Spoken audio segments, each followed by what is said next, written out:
আমার কি সর্বনাশ হলো মা, আমার সন্তানের কি সর্বনাশ হলো। টাকা পয়সা দিয়ে কেসটা কোনো রকম মীমাংসা করা যায় না? টাকা পয়সা যা লাগে আমি দিতাম। তাছাড়া চাচা টাকা দিয়ে কি সব সমস্যার সমাধান হয়? আমি ওর জন্য কিচ্ছু করতে পারবো না। তুমি কি ওকালতি পাশ করছো ঘাস কাটার জন্য? নিজের লোকের বিপদে যদি তুমি নাই কিছু করতে পারো, তাহলে এই বাড়িতে তোমার মতো ঘোড়ার ডিমের উকিলের দরকারটা কি? তোমার তো মেজাজ খারাপ নিয়ে কোনো কবিতা নাই আছে? তুমি এক কাজ করো, মেজাজ খারাপ নিয়ে একটা কবিতা লেখো। শামসুর বউরে আমি যেভাবে কান পরা দিছি, শামসুর বউ নিজে কইব যে হাসেম তার জামাইরে খুন করছে। তাগো লগে পুরনো শত্রুতা ছিল। এই দলের মূল হোতা হইল জলিল মিয়ার পুত্র দুলাল, সেই দলের লিডারও। তার ইশারাতেই আপনার বোন জামাই মজিদের সাথে চোরা কারবারি কাজ করত, আর শামসুর সাথে তার রেগুলার একটা ডিলিংস ছিল।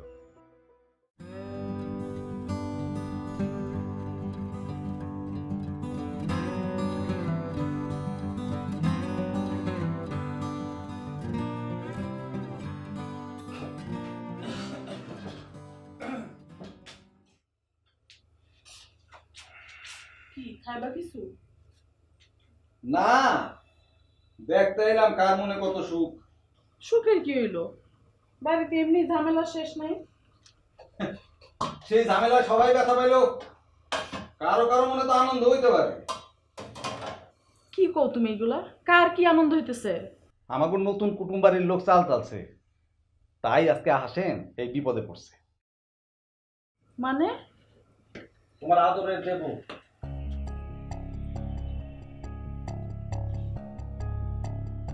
মানে কি কও তুমি এগুলা? কি হইছে? আরে বাবা রে, তোমার আদরের ওই যে গুণধর দেবর আছে না, তার কুটুম বাড়ির লোক, তার আমিরা এই যে আমাকে হাসেমটা নষ্ট করছে, যার কারণে আজকে হাসেম আসামি। কার কথা কইতেছো তুমি? কেডা? আবার কয় কার কথা কইতাছি?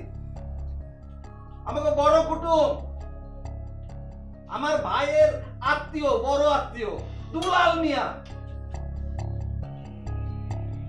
দুলাল কি করছে? কি কথা মানে? এখন হাই উতাস করে কোনো লাভ আছে? কোনো লাভ আছে? একটা কথা আছে না, চোরের মায়ের বড় গলা। একটা চোরা কারবারির বোনের কাছে না কেন কেন আসতে কেন? চোরা কারবারির বোনের কাছে আমাকে শুনতে হইব কোনটা ন্যায় কোনটা অন্যায়। আরে কি হইছে? বাবারে আমি কইয়া দিয়ে আসছি, পুলিশের সোজা কইয়া দিয়ে আসছি, ওই বদমাইশটারে ধইরা ইচ্ছা মতো সাজা দিবে।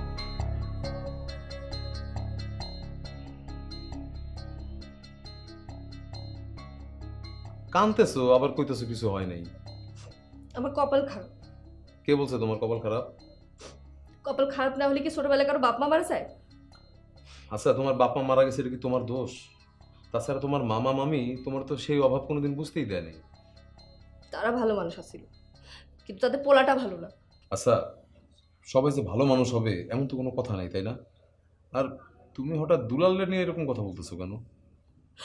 দুলাল ভাই নাকি হাসিম ভাইরে বিপদে ফেলছে। তোমার কি বললো?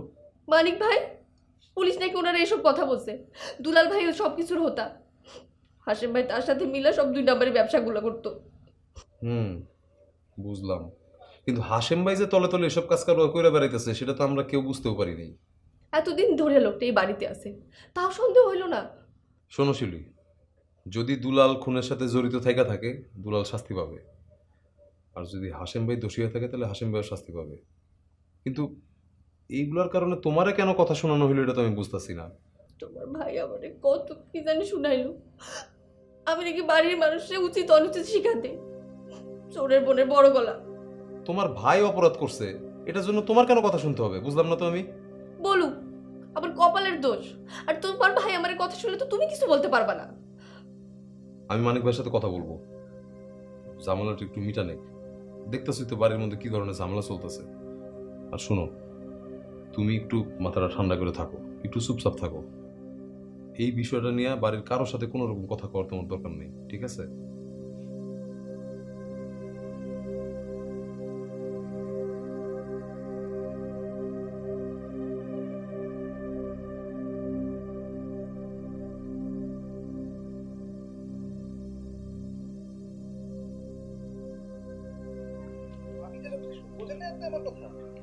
আমার মতো করে কাজটা করতে, আমি যেমনি করে বুঝাই দিচ্ছি অন্য করে বুঝাই, ওই কথাগুলোই বলে নেবেন। সেটা যদি না হয় তাহলে অন্য কথা। বাবা, তুমি কি বাইরে যেতেছো? আপনার লগে আমি একটু পরে কথা কইতেছি। জি সালাম, জি বাইরে যাইতেছি। ওয়ালাইকুম সালাম। আসলে তোমার সাথে একটা জরুরি বিষয় নিয়ে আলাপ ছিল। চাচা, আপনার সাথে আমার কোনো জরুরি বিষয় আছে বলে তো আমার মনে হয় না। বাবা, তুমি বাড়ির বড় ছেলে, বাড়ির সব দায়িত্ব তোমার ঘাড়ের উপর আসবে। বাবা, যে বাড়িতে বাপ থাকে না সেই বাড়িতে বড় ছেলে বাবার দায়িত্ব পালন করে। এখন তোমার সেই দায়িত্ব পালন করতে হবে। দেখেন চাচা, আমি বুঝছি আপনি আমার সাথে কি বিষয় নিয়ে কথা বলতে চাইতেছেন। দেখেন চাচা, হাসেম একটা শয়তানের আটি, আর ওরে যে চালাইতেছে না ও তার চেয়ে বড় শয়তান। বাবা, সে শয়তান হোক আর শয়তানের আটি হোক, সে তো তোমার বোন জামাই। এই কারণেই এখন পর্যন্ত কিছু কইতে পারতাছি না, নাইলে ওর ঠ্যাং ভাইয়া ঘরের কোণে ফেলায় রাখতাম। কারণ ওর কারণে আমার পরিবারের মান সম্মান সব ধুলাই মিশাই যেতেছে। বাবা, এক কাজ করলে হয় না? তার খোঁজ নিয়া তার ধইরা পুলিশে সারেন্ডার করলে হয় না? তারপর সবাই মিলে জামিন করাইলাম, কেস লড়লাম। বাবা, তোমার বোনটার দিকে একবার চাইয়া দেখো, সে তো সন্তান সম্ভবা। এই সময় সে যদি দুশ্চিন্তা করে তাহলে মা ও শিশুর দুজনের ক্ষতি হবে। দেখেন চাচা, ওর লিগে আমি একটা টাকাও খরচ করতে রাজি না। তোমার কোনো টাকা খরচ করতে হবে না, সমস্ত খরচ আমি দেবো। তুমি শুধু একটা ভালো উকিলের সাথে কথা বলো, দেখো আগাম জামিন নেওয়া যায় কিনা। ঠিক আছে, সেটা দেখা যাবে। তবে ও যেহেতু লুকায় আছে, লুকাই থাক।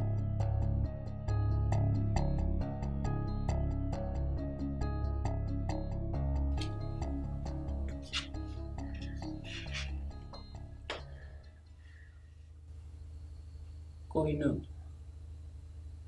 মা, ওঠ, একটু কিছু খায়া নে। আমি খাবো না মা, তুমি যাও। আরে না খায়া কে থাকা যায় রে, খায়া নে, বিপদ কাইটটা যাইব। আর হাসেমও যেমনি হোক একবার হলো বাড়িতে আসবো। তাছাড়া তোর বাইরেও তো খোঁজ লাগাইছে। তার আমার স্বামীর জন্য কিছু করবো না মা? মানিক ভাই, রতন, হীরা, এরা তো আমার জামাই সহ্যই করতে পারে না। এরা কেউ আমার জামাই ভালো চায় না। কি কস না কস তুই, এইসব চিন্তা করে তুই আরো বেশি অসুস্থ হয়ে যাবি। আমি অসুস্থ হয়ে মরে যাই, তাতে কার কি? আমি তো এবারের মেয়েই না।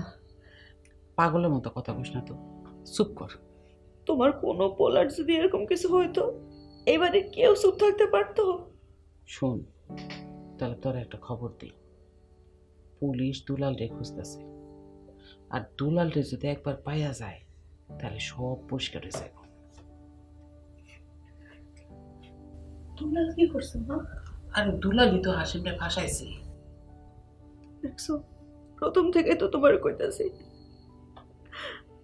তোমার জামাই সহজ সরল মানুষ, সে অন্যের কাছে ভর করে ঠিকই চলে, কিন্তু এত বড় খারাপ মানুষ সে না। এত খারাপ কাজ সে করতেই পারে না। চল একটু খাইয়া নিবি।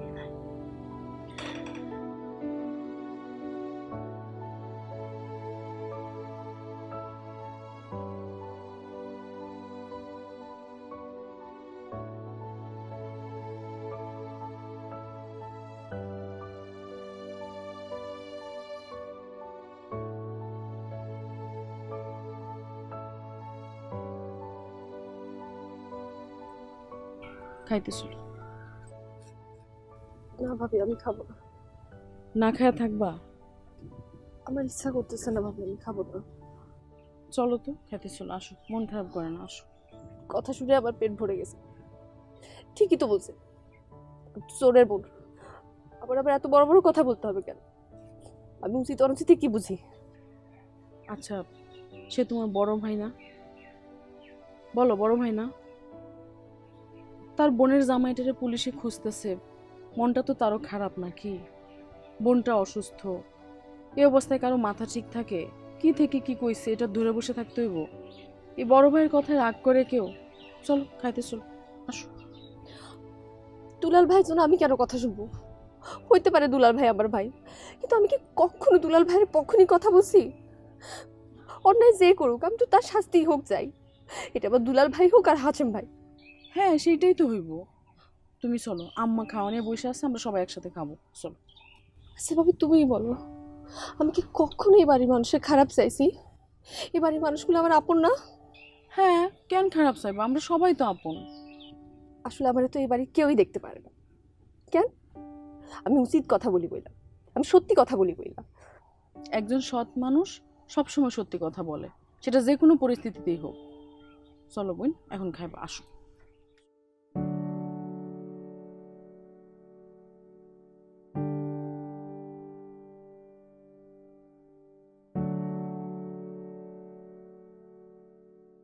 আপনি স্যারের কাছে এই ব্যাপারটা জানাইলে হতো, এখানে না এসে আপনি সরাসরি স্যারের কাছে বললে হতো। না, আমরা ভাবলাম যে যাওয়ার আগে আপনার সাথে একটু আলাপ আলোচনা কইরা যাই। দেখুন, আমি এর আগেও বলেছিলাম, এখন পর্যন্ত আসা সব কথা আমি শুনেছি। দেখুন, এটা একটা সেন্সিটিভ ইস্যু।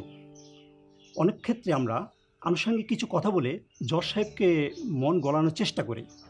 এটা এ ধরনের একটা বিষয়। ধরুন ভাইয়া, আপনার যা খুশি বলেন, কিন্তু জামিনের ব্যবস্থা করেন। আমি তো এর আগে বলেছি আমি খুব চেষ্টা করব, আপনারা একদম টেনশন করবেন না। আচ্ছা ভাই, আপনি তাহলে আপনার স্যারের সাথে একটু আলাপ করেন, আর আমি তাহলে আপনার সাথে পরে যোগাযোগ করবো। আচ্ছা আচ্ছা।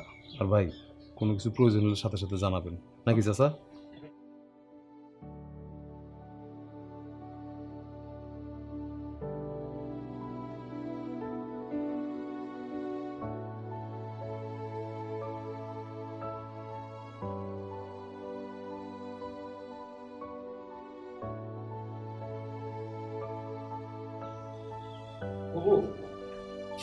আমি তো কলেজে চান্স পেয়ে গেছি। ভালোই তো। মামি কি হয়েছে রে? ফোন করলে ফোন ধরে না। কি জানি, সারা দিন মন খারাপ করে বসে থাকে। আমি জিজ্ঞেস করলে কই কিছুই হয়নি। মামা নাই তো, আর তুইও তো পড়াশোনা নিয়ে ব্যস্ত থাকিস। দুলাল ভাইয়ের কথা আর কি, তার নিয়ে তো যত চিন্তা। আচ্ছা, দুলাভাই নাই? একটু কাজে বাইরে গেছে, দৌড়াদৌড়ির মধ্যে আছে তো। আচ্ছা বুবু, কলেজের জন্য অনেক টাকা পয়সা লাগবে না? তোরে টাকা দিয়ে কি চিন্তা করতে বসে? যা টাকা লাগবে আমি তোকে দেবো। বউ, তোমার কি মন খারাপ? করি না তো। আমার কাছ থেকে তুমি লুকাইতে পারবা? আমি কি তোমার চিনি না? পাকনামি করিস না। শোন, ঢাকায় যাওয়ার আগে মামির কাছেই থাকিস, অন্য কোথাও যাস না। আচ্ছা ঠিক আছে, আমি আসি তাই।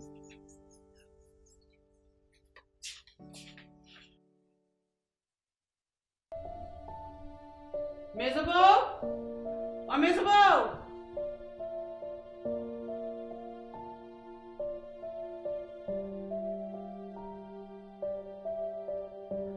পড়াদ আসছিল নাকি? জি মা, কলেজে চান্স পাইছে তো সেটা জানাইতে আসছিল। সেটা জানাইতে আসছিল নাকি টাকা নিতে আসছিল? আমাও আমার কাছ থেকে টাকা চাইতে আসে, আমি টাকা দিব বলছি। কেন তুমি ওরে টাকা দিবা কেন? তোমার কি টাকার গাদি আছে? ওর ভাই এত বড় ব্যবসায়ী, 2 নাম্বারি ব্যবসা করে ইনকাম করে, হ্যাঁ চালাতে পারে না? আর শোনো বউ, তোমার ভাইয়ের লেগা আজকে আমার মাইয়া জামাই বিপদে পড়ছে, আর আমার মাইয়া জামাই যদি কোনো কিছু হয় তাহলে কিন্তু তোমার ভাইয়ের উপরে গজব পড়ব কয়ে দিলাম।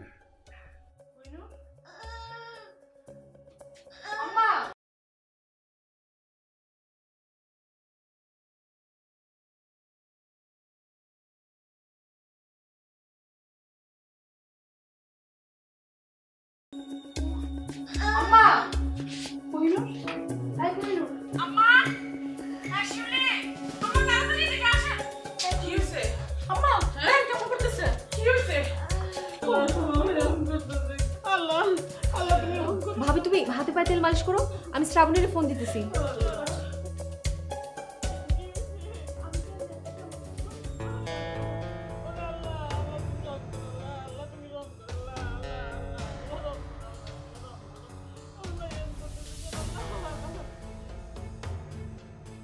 হ্যালো শ্রাবণী, কইলো আমার তো অবস্থা ভালো না, খিচুনি উঠছে, কি করবো বুঝতে পারতেছি না। খিচুনিটা তো খুবই খারাপ, যেভাবেই হোক আপারে এখনই মা ও শিশু কল্যাণ কেন্দ্রে নিয়ে যান। কিন্তু বাড়িতে তো কোনো পুরুষ মানুষ নেই, সবাই বাইরে। যেইভাবেই হোক একটা ব্যবস্থা করেন। আচ্ছা ঠিক আছে, দেখি।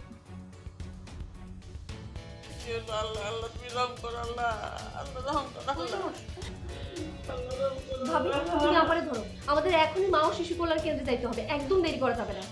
চুপ করো, তোমার কি মাথা খারাপ হয়েছে নাকি? কি কও তুমি?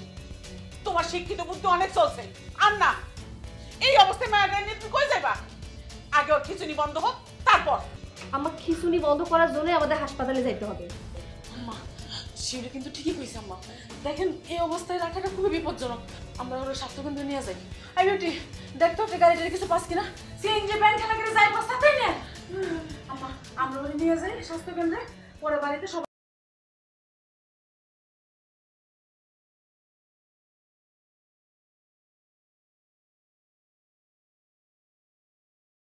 তো ভালো কথা না।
আপনারা সবাই রোগের লোক? কি অবস্থা এখন? আসলে এই অবস্থায় খিচুনি হওয়া, গর্ভাবস্থা যে 5টি বিপদ চিহ্ন আছে তার মধ্যে একটি। আপনারা খুবই ভালো করেছেন যে সাথে সাথে হাসপাতালে নিয়ে এসেছেন। জি আপা, তাই আমরা আর দেরি করি নাই। খুবই ভালো করেছেন। রোগীর যে অবস্থা তাতে আমরা দেরি করব না, ডেলিভারিটা করে ফেলবো। আর তার আগে কিছু এটা কমানোর চেষ্টা করছি। আপনারা একজন রক্তদাতা রেডি রাখেন। আর রোগীর হাজবেন্ড আসেনি? না মানে উনি শহরে আছেন ব্যবসার কাজে। আসলে কোহিনুর যে অসুস্থ হয়ে যাবে এই সময় উনি তো জানতো না, চলে আসবেন। আসলে এই সময় রোগীর স্বামী তার পাশে থাকাটা খুব জরুরি। আচ্ছা আপনি অপেক্ষা করুন, আমি দেখছি।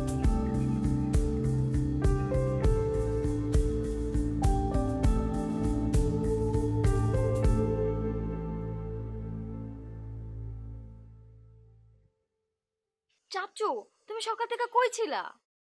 কেন কি হয়েছে? ফুপুর অবস্থা ভালো না তো। ভালো না মানে? ফুপু হাসপাতালে, ওনার খিচুনি উঠছে। কি বলিস? কি রে হীরা, তোর খবর কি? হ্যাঁ, বাড়ির সমস্ত মানুষ এরকম চিন্তার মধ্যে আছে আর তোর কোনো খবরই নাই। সারাটা দিন পাড়ায় পাড়ায় ঘুরে বেড়াস, অথচ কাজের সময় খুঁজে পাওয়া যায় না। এদিকে বাড়িতে মানিকও নাই, রতনও নাই। তুই তো একটুখানি হাসপাতালে যাইতে পারোস, মায়াটার কাছে একটু থাকতে পারোস। আম্মা আমি কাপড়টা বদলাই এখনই যাইতেছি।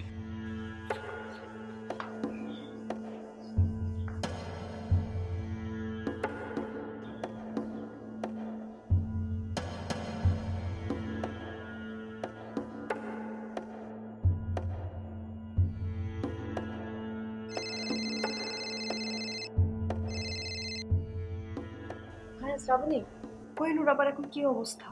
ডেলিভারি করাই ফেলবে আর ডাক্তাররা খিচুনিটা কমানোর চেষ্টা করতেছে। হাসিম ভাই কি রক্ত দেওয়ার লোক জোগাড় করে রাখছে? উনি থেকে রক্ত দেওয়ার লোক জোগাড় করবে, ওনার নিজেরই তো খবর নেই। কে?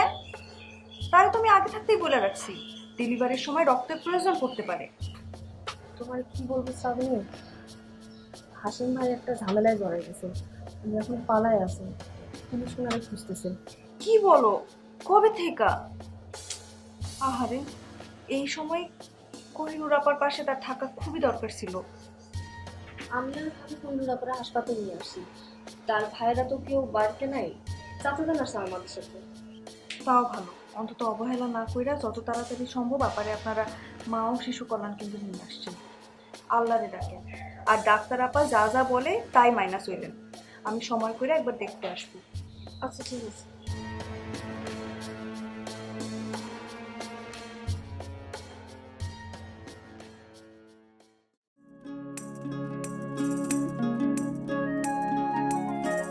আমাদের